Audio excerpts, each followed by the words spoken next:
Hi, అందరికీ నమస్తే. ఈరోజు కథ. వెనకటి రోజుల్లో మంచి కథతో చక్కని సినిమాలు వచ్చేవి. ఆ సినిమాలు చూసిన ప్రజలలో చక్కని మార్పు వచ్చేది. ఒక సామాన్య బాలుడిని ఒక మహాతపస్విగా, మహానుభావునిగా ఒక సినిమా మార్చేసిందంటే మనకు ఇప్పుడు ఆశ్చర్యంగానే ఉంటుంది. కానీ ఇది నిజంగా జరిగిన సంఘటనే. ఆంధ్రప్రదేశ్లో కోనసీమ అనబడే ప్రాంతం చాలా పవిత్రమైనది. ఆ కోనసీమలో ముమ్మడివరం అనే ఊరు ఉంది. ఆ ఊరిలో గంగయ్య, రామమ్మ అనే దళిత దంపతులకు 1930 అక్టోబర్ 23వ తేదీన ఒక బాలుడు జన్మించాడు. ఆ బాలుడికి తల్లిదండ్రులు సుబ్బారావు అని పేరు పెట్టారు. వారిది నిరుపేద కుటుంబం, అందున దళితులు. ఎన్నో కష్టాలు పడుతూ పిల్లవాడిని పెంచి పెద్ద చేశారు. పెద్దయ్యాక సుబ్బారావు పశువుల కాపరిగా మారి యజమాని పెట్టిన తిండి తింటూ 1 సంవత్సరం పాటు కాలక్షేపం చేశాడు. అంతలో ఒక విచిత్రం జరిగింది. ఆ ఊరిలో గల ఒకే ఒక సినిమా హాల్లో భక్తపోతన అనే సినిమా వచ్చింది. ఊరందరూ ఎగబడి ఆ సినిమా చూసి మెచ్చుకుంటున్నారు. ఆ సినిమాలో పోతన ఒక తెలుగు కవి సంస్కృతంలో వ్యాసభగవానుడు రాసిన భాగవతాన్ని చక్కని పద్యాలతో తెలుగులోకి అనువాదం చేశాడు. ఆయన శ్రీరామ భక్తుడు. కళ్ళు మూసినా కళ్ళు తెరచినా ఆయనకు శ్రీరాముడే కనిపించేవాడు.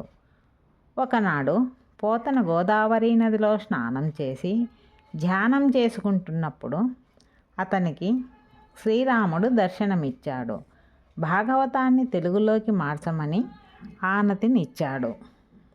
పోతన తన ఇష్టదైవం ఆదేశించినట్లుగా భాగవత రచనకు పూనుకున్నాడు.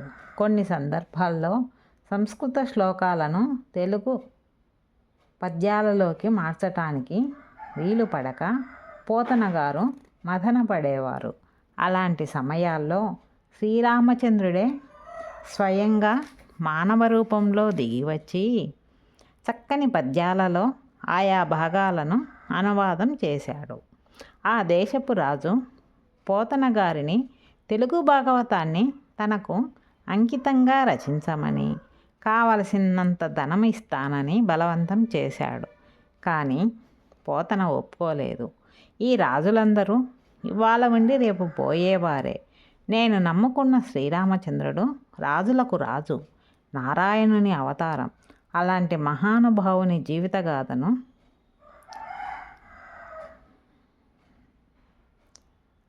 రాజులకు అంకితం ఇవ్వలేను అని ఆ రాజు పెట్టిన కష్టాలన్నింటినీ ఓర్చుకుని రాముణ్ణి అందరికీ దర్శింపచేశాడు. ఆ మహానుభావుని జీవితగాథను కన్నులకు కట్టించే ఉత్తమమైన సినిమా భక్తపోతన. చూసిన వారందరూ ఆ సినిమా గురించే చెప్పుకుంటుంటే బాలుడైన సుబ్బారావుకు ఆ సినిమా చూడాలని బలమైన కోరిక కలిగింది. కానీ డబ్బులు లేవు. ఏం చెయ్యాలో ఆలోచించి ఉదయం అన్నం పెడుతున్న యజమానురాలిని అడిగాడు. అమ్మ, నాకు భక్తపోతన సినిమా చూడాలని ఉంది. తమరు దయతలిస్తే. అంతే. యజమానురాలు జాలిపడి అతనికి డబ్బులు ఇచ్చింది. సుబ్బారావు ఎంతో సంతోషించాడు. ఆ రాత్రి ఇంటికి పోకుండా తిన్నగా సినిమాకు వెళ్ళాడు. అతనిలో ఏదో మార్పు వచ్చింది. తాను మామూలుగా జీవించటానికి పుట్టినవాడు కాదు. తపస్సు చేసి ఆ శక్తితో ఈ లోకంలోని ప్రజల కష్టాలు బాధలు పోయేటట్టు చెయ్యాలి. తాను అందుకోసమే పుట్టాడు. సినిమా అయిపోయింది. సరే,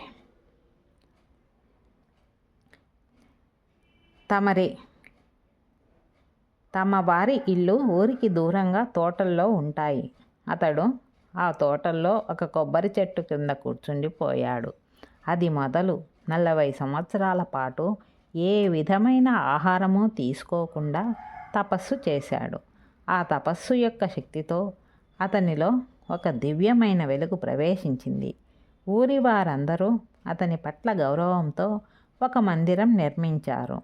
ఆ మందిరంలోనే ఉంటూ తపస్సు చేసుకుంటూ ప్రతి శివరాత్రికి బయటకు వచ్చి ప్రజలకు దర్శనమిచ్చేవాడు. ఆయనని చూసినా, ఆయన పేరు తలుచుకున్న జనుల కష్టాలు తొలగిపోయి సుఖశాంతులతో ఉండేవారు. ఆ మహానుభావుని పేరే బాలయోగీశ్వరుడు. వేలాది మందిని తన దర్శనంతో తరింపజేస్తూ 1985 జూలై 20వ తేదీన ఆయన సిద్ధిని పొందారు. కథ ఎలా ఉందో కామెంట్స్ చెప్పండి.